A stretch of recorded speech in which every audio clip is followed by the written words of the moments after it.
Hello everyone. मध्यकालीन इतिहास के अंतर्गत हम लोग मुगलकालीन जो संस्कृति है उसको स्टार्ट कर रहे हैं। एक्चुअली जो मुगलकालीन संस्कृति है उसका जो सेगमेंट है वो काफ़ी बड़ा है, इसलिए इसको पूरी तरह से कंप्लीट करने के लिए कम से कम 3-4 वीडियो की आवश्यकता पड़ेगी। तो आज ये पहला वीडियो होगा जिसमें हम लोग मुगलकालीन शासन व्यवस्था से संबंधित जितने भी क्वेश्चन हैं उनको कंप्लीट करेंगे। इसी प्रकार जो बचे हुए सेगमेंट रहेंगे उनको हम लोग आने वाले वीडियोज़ में पूरी तरह से कंप्लीट कर लेंगे। तो आइए स्टार्ट करते हैं। मुगलकालीन जो शासन व्यवस्था है उनसे रिलेटेड जो क्वेश्चन है उनको देखते हैं। तो देखिए, मुगल शासन व्यवस्था में पहला इसमें सेगमेंट है राजत्व सिद्धांत। तो राजत्व सिद्धांत में पहला क्वेश्चन ये कह रहा है कि मुगलों के राजत्व सिद्धांत का मूल आधार क्या था। तो इनका मूल आधार था शरीयत, मतलब जो शरीयत थी, शरीयत के नियम जो थे उन्हीं के अकॉर्डिंग जो मुगल शासक थे वो शासन अपनी सत्ता का संचालन करते थे। अब दूसरा क्वेश्चन ये कह रहा है कि किस मुगल बादशाह का कथन है कि जो बादशाही है इससे बढ़कर कोई बंधन नहीं है। तो ये कथन है बाबर का। अब अगला क्वेश्चन ये कह रहा है कि कौन मुगल शासक थे, बादशाह जो थे, उनको कह रहा है कि पृथ्वी पर वो खुदा का प्रतिनिधि वो मानते थे। मतलब बादशाह जो है वो खुदा का प्रतिनिधि है, ऐसा कौन मानता था? तो ऐसा मानते थे हुमायूं। अब अगला क्वेश्चन ये कह रहा है कि अबुल फजल की किस रचना में जो अकबर कालीन मुगल राजत्व है इनका जो सिद्धांत है इसकी स्पष्ट व्याख्या मिलती है। तो इसका नाम है आईने अकबरी। तो जो आईने अकबरी है उस जो ये मतलब ये रचना है आईने अकबरी, इसमें अकबर कालीन जो मुगल राजत्व सिद्धांत थे उनकी यहाँ पे व्याख्या मिलती है। अब अगला क्वेश्चन ये कह रहा है कि किस मुगल बादशाह का विश्वास था कि जो बादशाह है वो सब मनुष्य में श्रेष्ठ है और ईश्वर का वो प्रतिबिंब और प्रतिनिधि है। तो ऐसा कौन मानते थे? तो ऐसा मानते थे अकबर। अब अगला क्वेश्चन ये कह रहा है कि किस मुगल बादशाह का मत था कि जो सहस्त्र गुण हैं, मतलब सहस्त्रों गुण हैं, उनके होने पर भी एक सम्राट इस महान पद के लिए उपयुक्त नहीं हो सकता जब तक वह अपने श्रेणी के मनुष्य और प्रत्येक धर्म को एक ही दृष्टि से नहीं देखता। तो ऐसा सिद्धांत है या ऐसा मत था अकबर का। मतलब अकबर का तात्पर्य था कि जितने भी ग्रंथ हैं, मतलब जितने भी धर्म हैं, ग्रंथ नहीं, जितने भी धर्म हैं उनको समान दृष्टि से देखा जाए। तो इसी का एक तरह से कह सकते हैं सर्वधर्म समभाव वाली जो भावना है वो थी अकबर की। अब अगला क्वेश्चन ये कह रहा है कि बादशाह भगवान से निकली हुई एक ज्योति है। इसी में कह रहा है सूर्य की किरण है, संसार को प्रकाशमय करने वाला है, पूर्णता की पुस्तक का अंतिम तर्क है और सब गुणों को धारण करने वाला पात्र है। तो ये उपयुक्त कथन किसका है? तो ये है अबुल फजल का। तो अबुल फजल ने ऐसी जो कल्पना है एक तरह से वो बताई हुई है। अब अगला क्वेश्चन ये कह रहा है कि किसने बादशाह या संप्रभुता को जिल उल अल्लाह की अवधारणा के बीच फर्र ए इज़्दी के रूप में परिभाषित किया है। तो ये परिभाषित किया है अबुल फजल ने। अब अगला क्वेश्चन ये कह रहा है कि किस मुगल शासक के राज्य के कार्यों को आग, हवा, पानी तथा मिट्टी इन 4 भागों में विभाजित किया गया था। तो ये था अकबर ने, मतलब ऐसा अकबर ने किया हुआ था। अब अगला कह रहा है केंद्रीय प्रशासन कैसा था, उनके बारे में जान लेते हैं। तो देखिए, पहला क्वेश्चन ये कह रहा है कि मुगल कालीन जो प्रशासनिक व्यवस्था थी उनका क्रम क्या था। काफ़ी बार पूछा जाता है। तो क्रम में पहले सूबा था, फिर सरकार थी, फिर परगना था, फिर गाँव था। तो ये इसका सिक्वेंस था। अब अगला कह रहा है कि मुगल शासन व्यवस्था का सर्वोच्च बिंदु कौन होता था। तो ये मुगल बादशाह होते थे। अगले में कह रहा है मुगल प्रशासन में राज्य का प्रधानमंत्री कौन होता था। तो ये होते थे वजीर। याद रखिएगा, जो वजीर होते थे वो राज्य के प्रधानमंत्री होते थे। अब अगला क्वेश्चन ये कह रहा है कि कौन अकबर के केंद्रीय प्रशासन का सर्वोच्च अधिकारी था। तो ये था वकील। वकील क्या थे? ये केंद्रीय प्रशासन के सर्वोच्च अधिकारी थे। अगले में क्या है, अकबर के राज्यकाल के प्रथम 4 वर्षों में वकील ए मुतलक इसके पद पर कौन था। तो ये थे बैरम खान। अगले में कह रहा है अकबर के शासनकाल में प्रधानमंत्री को क्या कहा जाता था। तो जो प्रधानमंत्री थे उनको वकील कहा जाता था। अब अगला क्वेश्चन ये कह रहा है कि किस मुगल सम्राट ने दीवान ए वजीरत ए कुल इस नाम से एक नए पद का गठन किया था। तो ये किया था अकबर ने। अगले में कह रहा है मुगल कालीन अधिकारियों में से किससे के कह रहा अधिकार असीमित थे। तो ये थे वजीर ए तफवीज़। जो वजीर ए तफवीज़ थे उनके अधिकार असीमित थे। अब अगला क्वेश्चन क्या है। तो देखिए, अगले क्वेश्चन में ये कह रहा है कि जो सीमित अधिकार प्राप्त वजीर थे इनको क्या कहा जाता था। तो जो सीमित अधिकार प्राप्त वजीर होते थे उनको वजीर ए तनफीस कहा जाता था। अगले में कह रहा है मुगल प्रशासन में वित्त एवं राजत्व का जो राजस्व है इसका सर्वोच्च अधिकारी क्या कहलाता था। तो इसी को दीवान कहा जाता था। अब अगले में कह रहा है मुगल काल में दीवान क्या होते थे। तो एक तरह से ये वित्त मंत्री होते थे। अगले में कह रहा है मुगल प्रांतीय प्रशासनिक व्यवस्था की जो पारस्परिक नियंत्रण एवं शक्ति संतुलन है इसके अंतर्गत कौन अधिकारी सूबेदार पर नियंत्रण रखता था। तो जो दीवान होते थे वो सूबेदार पर नियंत्रण रखते थे। अगले में क्या है, मुगलों के अधीन दीवान की शक्तियों के विषय में कुछ सही कथन दिए गए हैं, इनको जान लेते हैं। तो देखिए पहला स्टेटमेंट ये कह रहा है कि राजस्व विभाग की ये अध्यक्षता ये करता था, तो ये सही है। सेकंड कह रहा है अन्य सभी विभागों से ये श्रेष्ठ था, ये भी सही है। इसमें थर्ड स्टेटमेंट कह रहा है कि अन्य विभागों के अध्यक्षों की नियुक्ति एवं अपदस्थ करने की संस्तुति का इसके पास अधिकार था, तो ये भी स्टेटमेंट सही है। अब अगला ये कह रहा है कि अकबर के शासनकाल के दौरान मुगल साम्राज्य का वित्त मंत्री कौन था, तो ये थे राजा टोडरमल। कौन थे? राजा टोडरमल। अगला ये कह रहा है कि मुगलकालीन प्रशासन के विषय में सही कथन दिए गए हैं, इनको जान लेते हैं। तो पहला स्टेटमेंट ये कह रहा है कि सम्मान और ओहदे की दृष्टि से वकील एक प्रतिष्ठित पद था, तो ये स्टेटमेंट सही है। सेकंड कह रहा है अकबर ने वकील के पद से राजस्व और वित्त संबंधी अधिकार पृथक कर दिए थे, तो ये भी स्टेटमेंट सही है। मतलब पहले इससे पहले जो दोनों नियम थे, मतलब दोनों अधिकार थे, वो एक ही व्यक्ति के पास सीमित थे, लेकिन अकबर क्या करते हैं कि वकील के पद से राजस्व और जो वित्त का अधिकार है इसको पृथक कर देते हैं। अब अगले में कह रहा है जहांगीर ने लंबे समय तक वकील के बिना शासन किया था, तो ये भी स्टेटमेंट सही है। अब अगला कह रहा है कि मुगल बादशाहों के दीवान कौन कौन थे, मतलब कौन सा दीवान किस बादशाह का था, इसको जान लेते हैं। तो देखिए पहला कह रहा है कि मुजफ्फर खां तुर्बती, टोडरमल एवं एवाज शाह मंसूर, तो ये सब किसके बादशाह के दीवान थे, तो ये अकबर के दीवान थे। एतामुद्दौला, तो ये जहांगीर के दीवान थे। सादुल्ला खां, ये शाहजहाँ के दीवान थे। असद खां जो थे वो औरंगज़ेब के दीवान थे। अब अगला क्वेश्चन ये कह रहा है कि मुगल काल में दीवान के पद पर सर्वाधिक समय तक किसने कार्य किया था, तो ये किया था असद खां ने।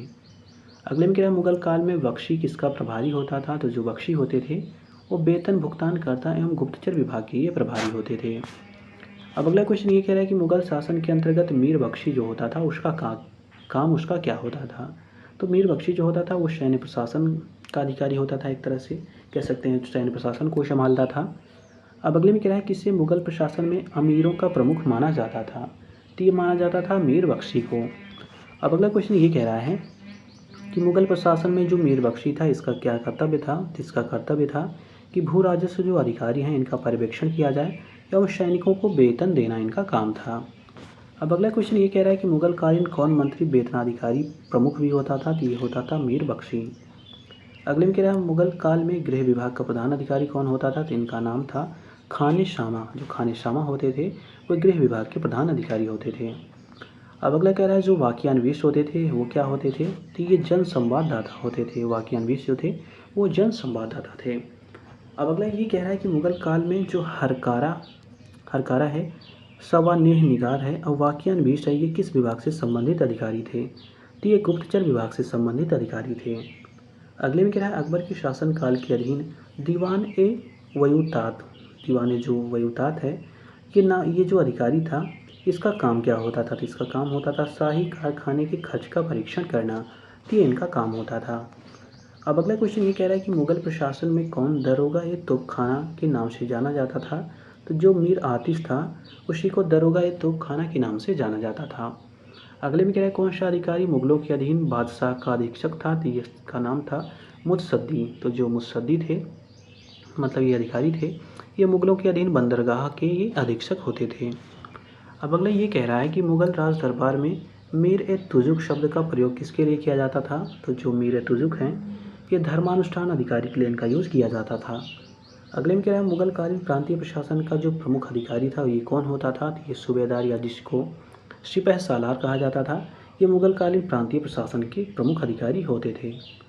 अगले में कह रहा है वही अमीर जिनके पूर्वज मुगल शासन से पहले ही सेवारत होते थे उनको क्या कहा जाता था, तो उनको खानजादा कहा जाता था। अब अगला क्वेश्चन ये कह रहा है कि मुगल प्रांतीय प्रशासन की विशेषता क्या थी, तो ये था दोहरा नियंत्रण। अगले में कह रहा है मुगल कालीन प्रांतीय प्रशासन का जो प्रमुख वित्त अधिकारी होता था ये कौन होता था, तो ये कहलाते थे दीवान। अगले में कह रहा है मुगल प्रशासन में कौन प्रांत का सैन्य एवं प्रशासनिक अधिकारी दोनों होता था, तो ये होते थे बख्शी। अब अगला क्वेश्चन ये कह रहा है कि मुगल सूबे की सेना की देखरेख कौन करता था, तो ये बख्शी करते थे। अगले में कह रहा है सूबे की राजधानी तथा बड़े नगरों में शांति और सुरक्षा व्यवस्था और सफाई आदि की देखभाल कौन अधिकारी करता था, तो ये करता था कोतवाल। अगले में कह रहा है मुगल प्रशासन के दौरान जिले जिनको जनपद कहा जाता है को किस नाम से जाना जाता था, तो इसको सरकार के नाम से जाना जाता था। अब अगला क्वेश्चन ये कह रहा है कि मुगल प्रशासन में फौजदार कहाँ का ये प्रमुख अधिकारी होता था, तो ये जिले का अधिकारी होता था। अगले में कह रहा है सरकार का प्रमुख अधिकारी कौन होता था, तो ये होता था फौजदार। अब अगला क्वेश्चन ये कह रहा है कि मुगलकालीन प्रशासन के विषय में कुछ सत्य कथन दिए गए हैं, इनको जान लेते हैं। तो पहला स्टेटमेंट इसमें ये कह रहा है कि सूबे के प्रादेशिक विभाग सरकार में कई अधिकारियों की नियुक्ति की जाती थी, तो ये स्टेटमेंट सही है। सेकंड कह रहा है सरकार के शीर्षस्थ अधिकारी को फौजदार कहा जाता था, तो ये भी सही है। थर्ड कह रहा है फौजदार का कर्तव्य अपनी सरकारों में कानून और व्यवस्था बनाए रखना होता था, तो ये भी स्टेटमेंट सही है। सरकार मतलब अभी हम लोगों ने देखा था, सरकार का मतलब था ज़िला। अब अगला क्वेश्चन ये कह रहा है कि सरकार का प्रमुख वित्त अधिकारी कौन होता था, तो ये अमलगुजार होता था। अगले में कह रहा है वित्तीय और जो खजानदार थे ये किस प्रशासनिक खंड के में कार्यरत थे, तो ये सरकार में कार्यरत थे। अगले में कह रहा है वकीलों, कह रहा है मुगलों के काल को ध्यान दीजिएगा, कह रहा है मुगलों के काल में जो परगना होता था इसके प्रशासन का मुखिया कौन होता था, तो इसके इस मुखिया को सिकदार कहा जाता था। तो ध्यान दीजिएगा जो सिकदार होते थे, तो सिकदार एक तरह से जो परगना होता था उसके ये प्रमुख होते थे। अब अगला क्वेश्चन ये कह रहा है कि मध्य भारत के ऐतिहासिक स्रोतों में चकला शब्द का प्रयोग हुआ है, ये इसका अर्थ क्या होता था, तो ये सूबा और परगना के बीच की क्षेत्रीय इकाई होती थी, लेकिन सरकार के समानार्थी ये नहीं होता था, तो ये था चकला से तात्पर्य। अब अगला क्वेश्चन क्या है, तो देखिए अगले क्वेश्चन में ये कह रहा है कि जो आमिल होते थे ये कहाँ के वित्त अधिकारी होते थे, तो ये परगने के वित्त अधिकारी होते थे। अगले में कह रहा है मुगल काल में कौन अधिकारी परगने का खजांची होता था, तो इसको आमिल के नाम से जाना जाता था। अगले में कह रहा है कानून गो और जो कारकुन हैं ये किस प्रशासनिक खंड में कार्य करते थे, तो ये परगने के अंतर्गत काम करते थे। अब अगला क्वेश्चन ये कह रहा है कि अकबर के द्वारा नियुक्त कानून को क्या होते थे या क्या करते थे, तो ये राजस्व जमा करने का काम करते थे। अगले में कह रहा है अकबर के प्रशासन में जो करोड़ी नामक अधिकारी होता था इसका काम क्या होता था, तो ये राजस्व का संग्रह करना इसका काम होता था। अब अगला ये कह रहा है कि मुगलकालीन प्रशासन की सबसे छोटी इकाई क्या थी, तो ये थी ग्राम। अब विविध से संबंधित क्वेश्चन है, इनको जान लेते हैं। तो पहला क्वेश्चन ये कह रहा है कि 16वीं शताब्दी की मुगल प्रशासनिक शब्दावली में जो एलची शब्द है अथवा इसी को शाफिर कहा जाता था, इन शब्दों का क्या अभिप्राय था, तो इसका मतलब होता था राजदूत। तो ध्यान दीजिएगा जो एलची है या साफिर है ये राजदूत से इसका मतलब होता था। अब अगला क्वेश्चन ये कह रहा है कि मुगल काल में जो जवाबित होते थे इन शब्द का आर्थिक अर्थ क्या होता था, तो ये होते थे राजकीय कानून। अब अगले में कह रहा है मुगल काल में जो फरमान होते थे, सनद होते थे, निशान होते थे, ये सब क्या थे, तो ये सब शाही दस्तावेज थे। अब अगला क्वेश्चन ये कह रहा है कि मुगल जो शासन व्यवस्था थी ये सामान्यतः कैसी थी, तो ये सैनिक तथा आधार रूप में माना जाती है केंद्रीयकृत सामंतशाही ये व्यवस्था थी। अगले में क्या है मुगल जो शासन था इसके विषय में कुछ सही कथन दिए गए हैं, इनको जान लेते हैं।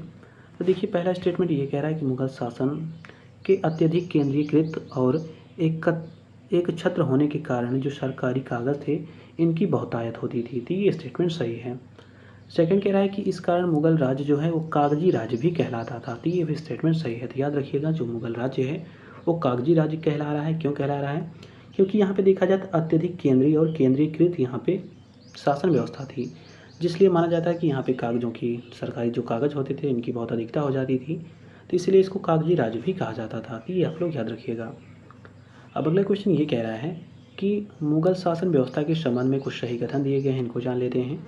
फर्स्ट स्टेटमेंट कह रहा है कि मुगल शासन व्यवस्था मुख्यतः एक सैनिक शासन था, तो ये भी स्टेटमेंट सही है। सेकंड कह रहा है वह एक केंद्रीय भूत निरंकुशवाद एवं एक तंत्रवाद था, तो ये भी स्टेटमेंट सही है। थर्ड कह रहा है सम्राट द्वारा मंत्रियों से परामर्श लेना आवश्यक नहीं था, तो ये भी स्टेटमेंट सही है। अब अगला क्वेश्चन ये कह रहा है कि मुगल प्रशासन के विषय में कुछ सही कथन दिए गए हैं, इनको जान लेते हैं। तो पहला ये कह रहा है कि वह अमीर जिनके पूर्वज एक पीढ़ी से अधिक मुगल शासक की सेवा में रहते थे उनको खानजादा कहा जाता था, तो ये स्टेटमेंट सही है। अब न्यायिक व्यवस्था कैसी थी मुगल काल में, इनको जान लेते हैं। तो देखिए न्यायिक व्यवस्था में पहला क्वेश्चन ये कह रहा है कि मुगल काल जो न्यायिक व्यवस्था थी इसमें सर्वोच्च न्यायाधीश कौन होते थे, तो ये होते थे मुगल बादशाह। अगले में कह रहा है मुगल काल में कौन सा अधिकारी इस्लामी कानून का संरक्षक था, तो ये था सद्र उस सुदूर। जो सद्र उस सुदूर थे वो सब इस्लामी कानून के ये सब संरक्षक थे। अब अगला ये कह रहा है कि सद्र उस सुदूर हैं इनकी जिम्मेदारी के विषय में कुछ सही कथन दिए गए हैं, इनको जान लेते हैं। तो देखिए पहला स्टेटमेंट ये कह रहा है कि जो राजा था इसको शरीयत या पवित्र कानून के प्रवर्तन और व्याख्या के विषय में सलाह देना होता था, तो ये स्टेटमेंट सही है। सेकंड कह रहा है योग्य विद्वान और जो कमज़ोर वर्ग हैं इनको कह रहा है निर्वाह भत्ता भी प्रदत्त करना इनका काम था, तो ये भी स्टेटमेंट सही है। थर्ड कह रहा है पूरे साम्राज्य में काजियों की नियुक्ति करना भी इनका काम था, तो ये भी स्टेटमेंट सही है। अब अगला क्वेश्चन ये कह रहा है कि बाबर के प्रशासन में कौन सा न्याय विभाग का अधिकारी होता था, तो इसका नाम था सद्र। अगले में क्या है, किन मुग़ल बादशाहों ने अपनी प्रमुख सद्र को हटा दिया था? तो ये अकबर और जहाँ औरंगज़ेब जो हैं उन्होंने अपनी प्रमुख सद्र को हटा दिया था। अब अगला क्वेश्चन ये कह रहा है कि मुग़ल प्रशासन में मुहतसिब जो होते थे ये कौन होते थे? तो ये लोक आचार, शस्त्र और प्रभारी अधिकारी ये होते थे। अब अगला क्वेश्चन क्या है? तो देखिए अगले क्वेश्चन में ये कह रहा है कि मुग़ल साम्राज्य में काजी उल कुजात, याद रखिएगा काजी उल जो कुजात थे वो किस विषय से संबंधित थे? तो वो न्याय विभाग से संबंधित थे। अगले में कह रहा है मुफ्ती कौन होते थे? तो ये न्यायाधिकारी होते थे। कह सकते हैं कि जो काजी होता था उसी काजी के ये सब सहायक होते थे जिनको मुफ्ती कहा जाता था। अगले में कह रहा है अकबर किस दिन न्यायिक काम करता था? तो ये बृहस्पतिवार को न्यायिक काम करता था। अगले में कह रहा है न्याय के घंटे और जंजीर के लिए कौन सा मुग़ल बादशाह प्रसिद्ध है? तो ये है जहांगीर। अब अगला क्वेश्चन ये कह रहा है कि न्याय के लिए बादशाह से फरियाद करने का अधिकार किसने प्रदान किया था? तो ये जहांगीर और शाहजहां ने ये प्रदान किया था। अगले में क्या, जहांगीर किस दिन न्यायिक काम करता था? तो ये मंगलवार को करता था। अभी हम लोगों ने ऊपर देखा था कि जो अकबर हैं, अकबर बृहस्पतिवार को कर रहे हैं और जो जहांगीर हैं वो मंगलवार को न्यायिक काम करते थे। अब अगला क्वेश्चन ये कह रहा है कि शाहजहां और औरंगजेब अपनी न्यायिक जो कार्य थे वो किस दिन करते थे? तो ये मंगलवार के दिन करते थे। अगले में कह रहा है मुस्लिम कानूनों की व्याख्या करने के लिए कौन उत्तरदायी था? तो ये था मुफ्ती। अब अगला कह रहा है कि जो मुगल कालीन प्रशासनिक व्यवस्था है उनमें प्रशासनिक पद कौन कौन से थे और उन प्रशासनिक पदों के संबंधित कार्य कौन से थे, इनको जान लेते हैं। तो देखिए पहला था मुगल बादशाह। अब इसका काम क्या था? तो ये राज्य का प्रधान होता था, अंतिम कानून निर्माता यही होता था, शासन व्यवस्थापक यही होता था, मुख्य न्यायाधीश और सेनापति भी यही होता था। तो ये था मुगल बादशाह के बारे में। दूसरा टर्म है वकील, या इसी को वजीर या इसी को दीवान कहा जाता था। तो ये क्या थे? तो ये प्रधानमंत्री होते थे। अब अगला क्या है? तो अगला है दीवाने वजीरात या दीवाने कुल, इसी को कहा जाता था। तो ये राजस्व एवं वित्तीय मामलों से ये प्रबंधन करता थे। अगले में क्या, दीवाने जो खालसा होता था ये क्या होता था? तो ये शाही भूमि या जिसको खालसा कहा जाता था इसकी ये देख रेख करने वाला ये अधिकारी होता था। दीवाने तन क्या थे? तो ये वेतन और जागीरों की देखभाल करने वाले ये अधिकारी होते थे। अगला क्या है, मुस्तौफी, ये क्या होते थे? तो ये आय और व्यय को निरीक्षण करने वाले लेखा परीक्षक होते थे। अगले में क्या है, वाकिया नवीश क्या होते थे? तो सभी पत्र व्यवहार और घटनाओं का रिकॉर्ड रखने वाला एक तरह से कह सकते हैं समाचार लेखक होते थे। अब अगले में कह रहा है मुशर्रिफ क्या होते थे? तो ये दफ्तर की देखभाल जो करने वाला अधिकारी होता था वो मुशर्रिफ कहलाता था। मीर बख्शी क्या होते थे? काफ़ी इंपॉर्टेंट है, तो सैन्य विभाग का ये प्रधान अधिकारी होता था। अगले में कह रहा है सद्र उश सुदूर या इसी को शेखुल इस्लाम कहा जाता था। ये धार्मिक मामलों में बादशाह के सलाहकार होते थे। अब अगले में कह रहा है काजी उल कुजात, ये क्या थे? तो ये न्यायिक काम करते थे। प्रायः दोनों जो काम हैं वो एक ही व्यक्ति के द्वारा किया जाता था। अगले में कह रहा है मुहतसिब क्या होते थे? तो जन आचरण का ये निरीक्षण करते थे, मतलब लोगों के बीच आचरण कैसा है तो इसी का निरीक्षण मुहतसिब करता था। अगले में कह रहा है मीर ए शामा, जो मीर शामा थे ये बादशाह के परिवार और उनके महल और उनके व्यक्तिगत तथा दैनिक आवश्यकताओं की ज़रूरतों की ये देखभाल करते थे। अगले में क्या है मीर आतिश, ये क्या थे? ये दरोगा एक तोपखाना थे जो कि शाही तोपखाने के ये सब प्रभारी होते थे। अब अगला कह रहा है कि दरोगा ए डाक चौकी जो है वो क्या थी? तो ये गुप्तचर विभाग का प्रधान अधिकारी एवं शाही पत्राचार के प्रभारी होते थे। अगले में कह रहा है साहिब जौही तौजीह, ध्यान दीजिएगा साहिब तौजीह क्या थे? तो ये सब सैनिक लेखाधिकारी होते थे। अब अगला क्वेश्चन क्या है?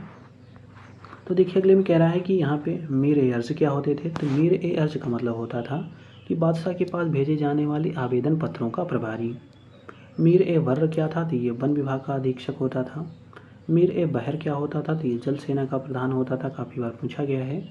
अगले में कह रहा है मीर ए तुजुकिया, इसी को मीर ए तोजक कहते हैं, ये धर्मानुष्ठान का अधिकारी होता था। अगला कह रहा है कि नाजिर ए वायुतात, नाजिर ए जो वायुदूत था ये क्या था? तो ये था शाही कारखानों का अधीक्षक। अगले में था सूफिया नवीस, ये क्या थे? ये गुप्तचर पत्र लेखक थे। हरकारा क्या थे? तो ये जासूस और संदेशवाहक थे। विदिक्ची जो थे वो क्या थे? दरबार की घटनाओं और खबरों को ये लिखते थे। आमिल क्या थे? तो आमिल जो थे वो गाँव में भूमिकर वसूल करने वाला अधिकारी होता था। अगला कह रहा है मुत्सद्दी, ये क्या थे? ये बंदरगाहों की देखरेख करने वाले अधिकारी होते थे। अब देखिए जो प्रांतीय प्रशासन था ये कैसे था, इसमें कौन कौन से अधिकारी थे? तो देखिए जो सिपह सलार थे ये क्या थे? तो ये प्रांत के सर्वोच्च अधिकारी होते थे। दीवान क्या होते थे? तो प्रांत के जो आर्थिक मामले एवं राजस्व के कह सकते हैं सर्वोच्च अधिकारी थे, उन्हीं को दीवान कहा जाता था। अगले में क्या है बख्शी, ये क्या थे? तो प्रांत में सैन्य व्यवस्था को ये संपादित करने वाले अधिकारी होते थे। कोतवाल क्या था? तो देखिए कोतवाल जो था जो पुलिस होता था उसका प्रधान अधिकारी होता था। अब सरकार से संबंधित जो डिपार्टमेंट है, मतलब कह सकते हैं जो विभाग है, उनसे संबंधित जो क्वेश्चन है उनको जान लेते हैं। तो देखिए यहाँ पे पहला क्वेश्चन ये कह रहा है, यहाँ पे कह रहा है कि फौजदार, ध्यान दीजिएगा, जो फौजदार हैं वो क्या थे? तो जो फौजदार होते थे, फौजदार होते थे, उस सरकार जिसको जिला कहा जाता था उसके ये मुख्य प्रशासक होते थे। अगले में कह रहा है अमल गुजार क्या होते थे? तो ये सरकार जिसको जिला कहा जाता था इसके वित्त अधिकारी होते थे। वित्तीक्षी क्या होते थे? तो वित्तीक्षी जो होते थे वो अमल गुजार के अधीन एक लिपिक को भूमि और लगान संबंधी कागज़ तैयार करने का इनको काम दिया जाता था। अगले में है खजानदारी क्या होते थे? जिले जिनको सरकार कहा जाता था उसके ये खजांची होते थे। अब परगना में देखिए कौन कौन से अधिकारी थे? तो देखिए परगने में पहले थे सिकदार। अब सिकदार क्या काम करते थे? तो सिकदार परगने के प्रमुख अधिकारी होते थे। आमिल क्या होते थे? तो ये परगने के वित्त अधिकारी होते थे। फौजदार क्या होते थे? तो परगने के खजांची होते थे। कानूनगो क्या होते थे? तो परगने के पटवारी, जो पटवारियों होते थे उनके ये प्रधान होते थे, मतलब जो परगने के पटवारी हैं उन सभी के ये प्रधान हैं। लगान, भूमि और धर्म संबंधी सभी कागजों को ये तैयार करते थे। कारकुन क्या होते थे? तो कारकुन जो थे वो परगने का क्लर्क जो लिखा पढ़ी का काम करता था उसी को कारकुन कहा जाता था। अब ग्राम प्रशासन में देखिए कैसे थे, क्या व्यवस्था थी? तो देखिए ग्राम प्रशासन के दो इम्पोर्टेंट अधिकारी थे, काफ़ी बार ये पूछे जाते थे। तो ये पूछा जाता है खुद मुकद्दम चौधरी, ये जो सब क्या थे? ये सब ग्राम प्रधान होते थे। तो ये बात याद रखिएगा, बहुत बार पूछा गया है कि खुद क्या होते थे, मुकद्दम क्या होते थे, चौधरी क्या होते थे? ये सब ग्राम प्रधान होते थे, एक तरह से कह सकते हैं गाँव के प्रधान मुखिया या मुख्य अधिकारी। पटवारी क्या होते थे? तो ग्राम प्रधान के सब सहायक होते थे। अब देखिए मुगलकालीन जो सूबे हैं उनसे रिलेटेड जितने भी क्वेश्चन हैं उनको जान लेते हैं कौन कौन से सूबे थे। तो सूबे में था आगरा, दिल्ली, इलाहाबाद, अवध, बंगाल, बिहार, गुजरात, अजमेर, काबुल, लाहौर, मुल्तान, मालवा, कश्मीर, उड़ीसा, ठट्टा जिसको सिंध कहा जाता था, खानदेश, बरार, अहमदनगर, बीजापुर, गोलकुंडा, अफगानिस्तान का क्षेत्र। तो इतनी जगह पर जो मुगलकालीन सूबे थे वो विद्यमान थे। अब देखिए यहाँ से मनसबदारी व्यवस्था जो है इसके बारे में जान लेते हैं, काफ़ी इंपॉर्टेंट है, बहुत बार इसमें क्वेश्चन पूछा जाता है कि मनसबदारी व्यवस्था क्या थी। तो बेसिकली जो ये मनसबदारी की व्यवस्था है इसको स्टार्ट हम लोग करेंगे कल से, क्योंकि ये सब बहुत सारे इंपॉर्टेंट क्वेश्चन इसमें दिए गए हैं और ये काफ़ी बड़ा भी है, नहीं तो जो वीडियो होगा काफ़ी वो बड़ा हो जाएगा। तो इसलिए कल से अभी हम लोग ये जो सेगमेंट है इसको हम लोग आगे बढ़ाएंगे। तो मिलते हैं अगले वीडियो में एक नए टॉपिक के साथ।